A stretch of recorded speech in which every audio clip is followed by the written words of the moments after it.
Assalamualaikum warahmatullahi wabarakatuh. Ini adalah pertemuan kita yang ke-12 ya di mata kuliah Embedded System. Ya, pada saat ini pertemuan ini kita hanya mengulas, meresum materi-materi kita sebelumnya ya, bisa dikatakan kesimpulan ya untuk memperjelas dan mempertegas materi satu dengan materi yang lainnya. Ya, jadi kita pada hari ini akan merangkum dalam materi komponen Embedded System.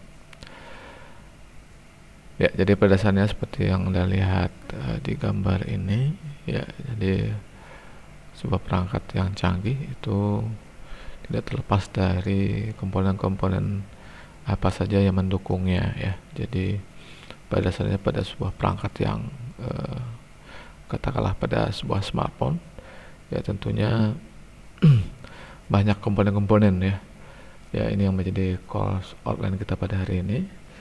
Jadi hardware komponen ada spesifikasinya apa saja, dan spesifikasi ini tergantung kepada mindset atau konsep yang dibuat ya oleh si perancang atau desainernya. Jadi Anda di sini adalah sebagai orangnya. Ya. Kemudian skill lain yang dibutuhkan tentu ada komponen software yang dibutuhkan untuk melaksanakan atau untuk mengeksekusi proses yang ada di dalamnya gitu ya. Jadi antara software dan hardware ya menyatu ya dalam partnya ya, yang kemudian kita hitung atau kita telisik ya estimasi kebutuhannya seberapa gitu ya. Dan ini tentu butuh proses ya yang kita sebut sebagai proses validasi dan evaluasi ya. Ya, jadi istilahnya Anda bisa melihat market dari produk yang dibuat atau perangkat embedded system yang dibuat, areanya di mana, ya kekuatannya, ya kemudian kehandalannya seperti apa gitu ya. Jadi sangat lengkap gitu ya. Maka dari situ Anda beranjak untuk mendesainnya. Jadi seperti apa rangkaian-rangkaian yang dibutuhkan, ya sirkuitnya seperti apa, komponennya apa saja, dan selanjutnya tentu desain ya secara software ya, artinya ini nanti akan Anda kompilasi menjadi satu ya, dan menjadi komponen yang Anda kerjakan ya, atau yang Anda buat ya. Dan seperti itu kira-kira gambaran untuk tugas proyek nantinya gitu ya. Jadi betul-betul bukan tugas proyek yang Anda kerjakan secara serampangan atau hanya sekedar ada gitu ya. Ya, jadi secara dasar kita bisa melihat ya ada dua komponen itu ya, hardware dan software. Nah, komponen secara hardware itu ada ada analog ya dan ada digital komponen. Nah, kebutuhan analognya apa saja ya, seperti sensor-sensor, aktuator ya, dan controller-controller yang lainnya, yang itu sudah saya jelaskan di video sebelumnya gitu ya. Kemudian ya komponen-komponen digital ya terutama di situ ada prosesor apa yang dipakai. Ya, kalau di situ mikrokontrol apa, chip prosesornya apa gitu ya, atau menggunakan ada lagi koprosesornya. Dan yang paling penting di situ ada memorize ya, atau memorinya ya gitu ya, untuk untuk memfungsikan dia sebagai sebuah embedded system. Artinya dia sebuah sistem yang bisa bekerja secara real time, secara ya penyimpanan atau secara real time ditampilkan, divisualkan atau ditransmisikan. Nah, itu tergantung kepada metode yang digunakan ya. Kemudian tentu ada komponen-komponen kontrol lain ya, fungsi-fungsi bus ya, dan tentunya yang sifatnya tambahan komponen-komponen seperti IC ya, memang fungsinya adalah untuk aplikasi-aplikasi spesifik seperti apakah untuk AC, mesin cuci dan segala macam gitu ya. Ya, kemudian yang ketiga ada converter ya. Jadi ini untuk merubah fungsi ya dari analog to digital, atau A to D ya, atau D to A ya, A to D maksudnya, atau D to A ya. Jadi digital to analog maksudnya ya. Ya, kemudian kebutuhan kedua adalah software. Nah, software itu basisnya bisa application program ya, atau berbasis aplikasi yang ada, ataupun yang sifatnya exception handler saja gitu. Jadi fungsi-fungsi lain ya yang diberikan ya, yang ada pada perangkat software itu sendiri ya, termasuk untuk database ya, cloud computing ya, dan segala macam gitu ya. Ya, pada saya tidak akan mengulang secara detail ya, hanya kilas saja tentang hardware komponennya. Jadi ini contoh saja barangkali ya bagaimana sebuah proses ya dilihat dari sisi kebutuhan komponennya gitu ya. Jadi secara digital ini yang kita lakukan ya, dan di situ ada komponen secara analog ya, komponennya bisa ya paling tidak itu kalau di kamera ada lensa gitu ya, ada camnya gitu ya, dan seterusnya. Artinya lensa ini kemudian dibaca ya oleh CCD gitu ya, kemudian dikonversi ya analog ke digital ya, kemudian diolah oleh DSP kamera ya. Jadi ini adalah processing controller yang digunakan untuk memproses kamera tersebut ya, yang itu tentu akan menghasilkan bentuk-bentuk visual ya, apakah dalam bentuk JPEG ya. Nah, kalau JPEG di sini menggunakan ada chip prosesor ya, koprosesornya, ataupun menggunakan semacam controller tambahan ya, atau mungkin ya bisa divisualkan gitu, jadi melalui graphic controller, dan itu bisa dalam bentuk LCD atau video encoder ya, dan itu yang ditampilkan ya, secara langsung video out atau ditampilkan secara paralel ya, itu menggunakan banyak layar atau screen ya. Nah, itu juga terjadi pada unit-unit lain ya, kemudian nanti ya ini bentuk visual ya, jadi keluarannya itu bentuk analog ya, masukannya juga analog. Nah, proses digital ini yang kita lakukan pada dasarnya. Jadi komponen-komponen lainnya itu lebih kepada komponen ya, input dan output ya. Ya, jadi pemilihan prosesor ini yang kita anggap ya sebuah komponen utama dalam sebuah embedded system ya. Tentu ditunjang oleh komponen-komponen memorinya, baik itu dalam bentuk flash, DRAM ataupun memory card gitu ya. Ya, jadi itu koprosesornya ya. Jadi di situ ada memori ya, controller dan interface gitu ya. Ya, tadi untuk fungsi konverternya analog to digital atau digital to analog itu ya sebagai konverter, dan ini adalah komponen spesifiknya, artinya ini kalau ingin ditampilkan lagi dalam bentuk LCD paralel ya.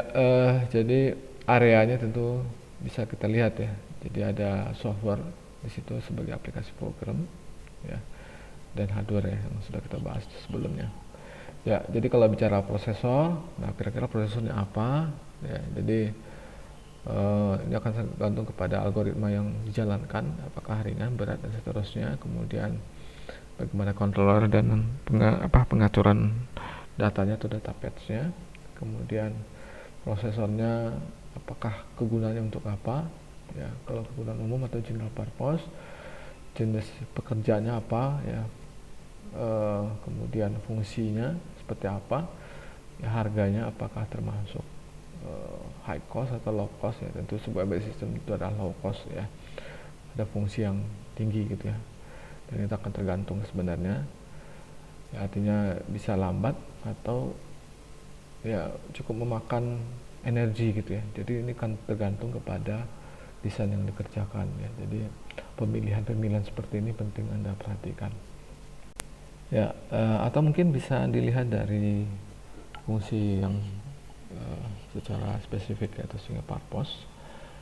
Nah, di sini tentu sifatnya satu bagian saja atau one particular computation task gitu ya. Ya, tentu di sini kalau sifatnya seperti ini ya tentu akan cepat dan akan lebih efisien. Jadi kalau dibandingkan dengan general purpose ya kira-kira seperti itu perbandingannya. Tetapi ya secara fungsi tentu tidak fleksibel seperti general purpose. Kenapa? Karena memang dia spesifik ya. Dan yang paling penting ya sebuah single purpose tentu akan lebih high cost ya, tapi sifatnya low volume, artinya penggunaannya tidak terlalu banyak ya.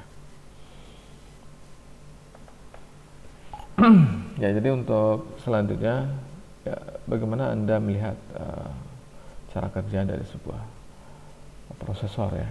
Jadi arsitekturnya seperti apa, atau prosesor arsiteknya seperti apa ya, tentu pemahamannya akan tergantung kepada microcontroller atau prosesor yang digunakan Ya, jadi kalau ini yang berbasis general purpose ya. Jadi ya rata-rata perangkat ya bagi perusahaan besar yang mungkin ini pilihan yang paling sesuai gitu ya.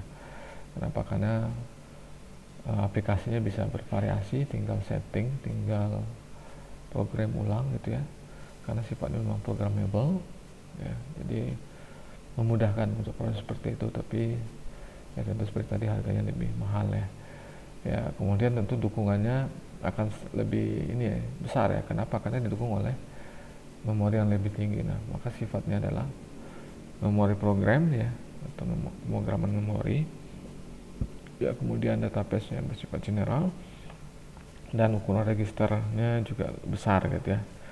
Ya, apalagi kalau kita bicara tentang arithmetic logical unitnya juga bersifat general. Nah, tentu secara benefit ya, keuntungan bagi pengguna ada gitu ya.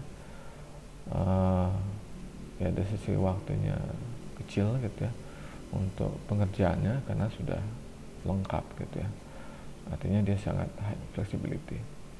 Ya tentu ini adalah komputer-komputer dalam skala ya, seperti PC ya dengan ya minimal inilah gitu ya, prosesornya Pentium ya, kalau pada ini ada Athlon ya pada AMD, atau kalau yang IBM ya PowerPC dan seterusnya.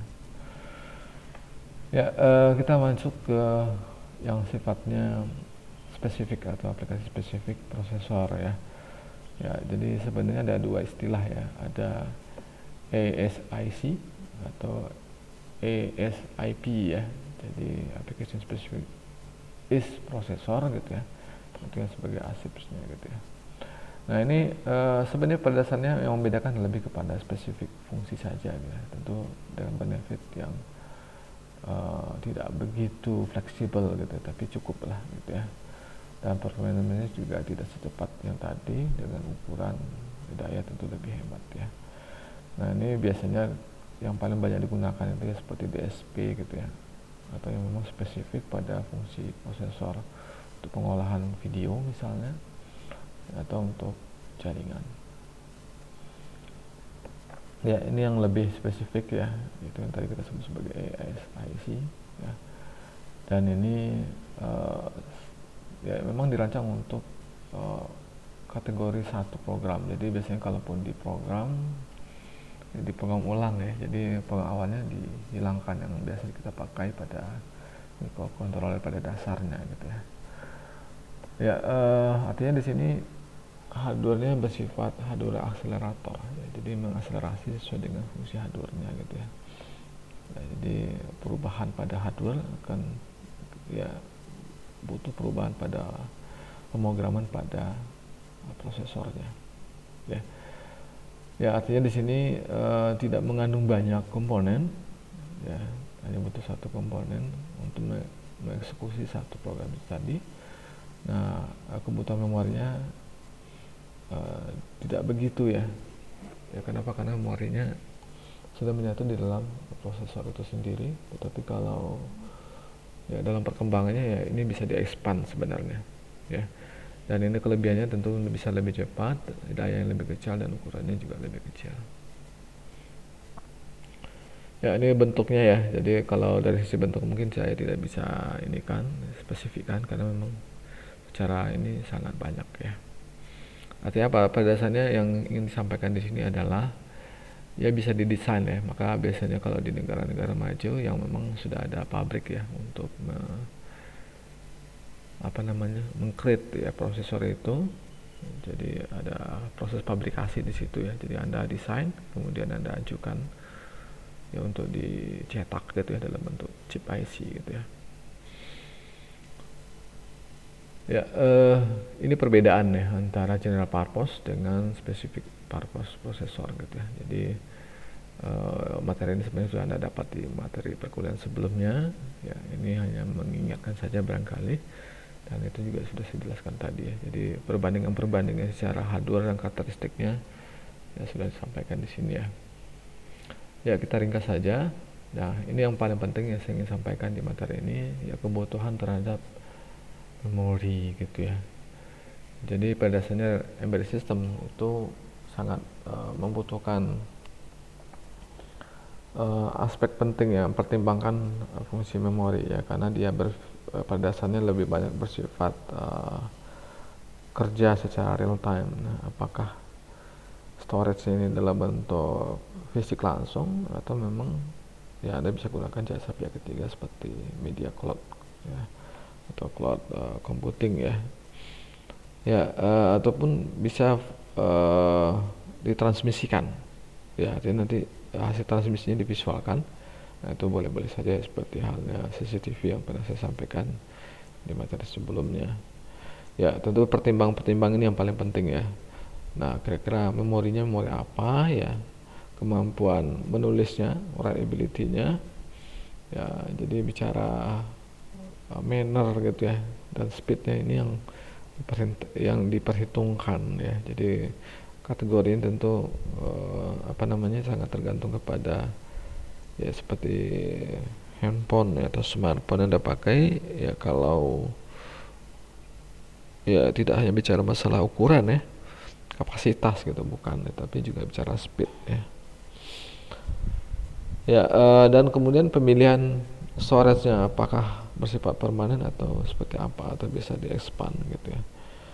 Ya, kenapa? Karena memang banyak kategori perbedaan jenis-jenis tipe yang ada ya, ada SRAM, DRAM ya, dan seterusnya.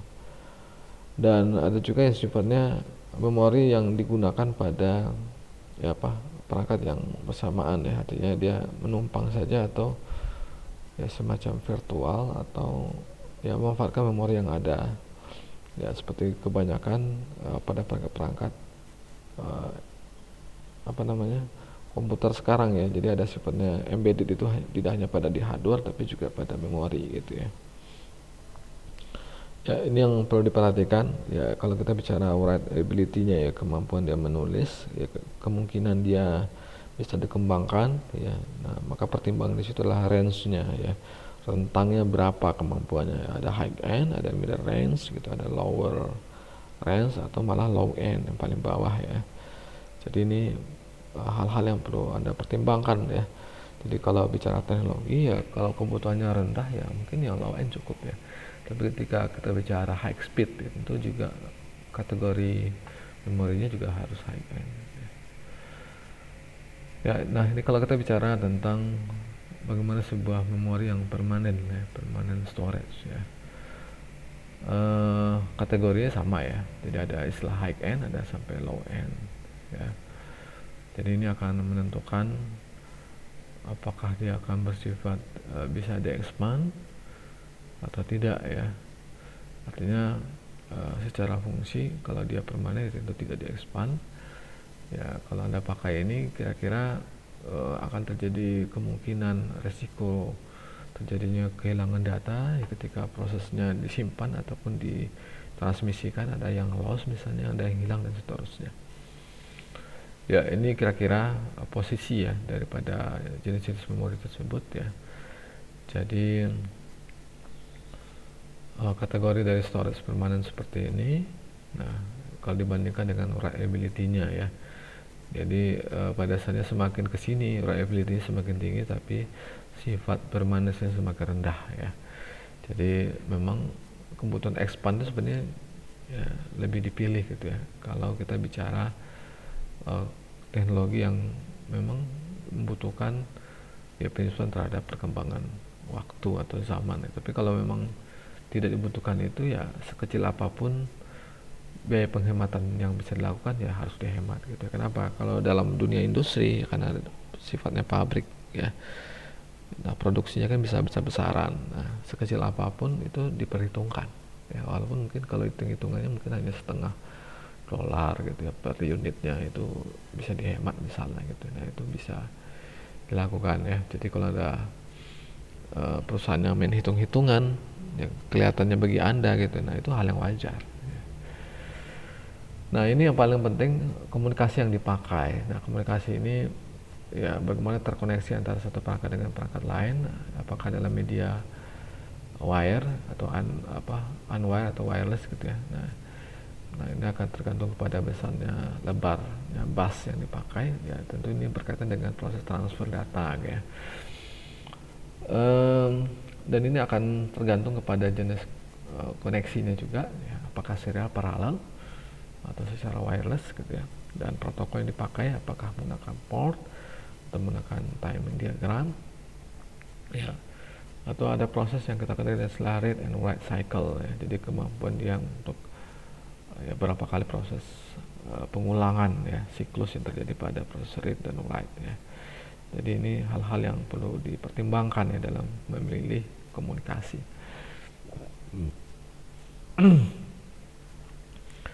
Ya, jadi ini perbandingan ya antara serial komunikasi ya, ya kemudian ini adalah untuk paralel komunikasinya, hanya pengulang saja ya. Jadi mungkin bagi Anda yang ingin proses transmisinya menggunakan media wireless, wifi, bluetooth dan seterusnya, tentu hal-hal yang seperti ini Anda pertimbangkan ya, jarak jangkaunya, kecepatan ya, lossnya gitu ya, frekuensi yang dipakai ya, biasanya kebutuhannya akan tergantung kepada settingan atau mungkin bisa sampai ke tahap izin gitu ya, penggunaan spektrum dari frekuensi kalau pada radio frekuensi gitu ya.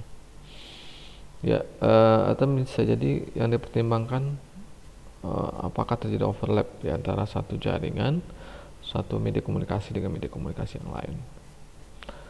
Ya, yang tidak kalah penting dalam sebuah desain embedded system tentu adalah peripheralnya.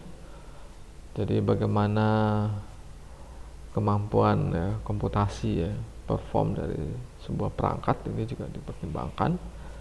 Kemudian bagaimana penyesuaian ya, atau custom ya, pada sebuah prosesor, karena rata-rata embedded system itu berbasis single purpose ya, jadi desainnya itu harus unik ya, tergantung kepada kriteria atau jenis daripada perangkat yang dibuat atau yang dihasilkan nanti gitu ya.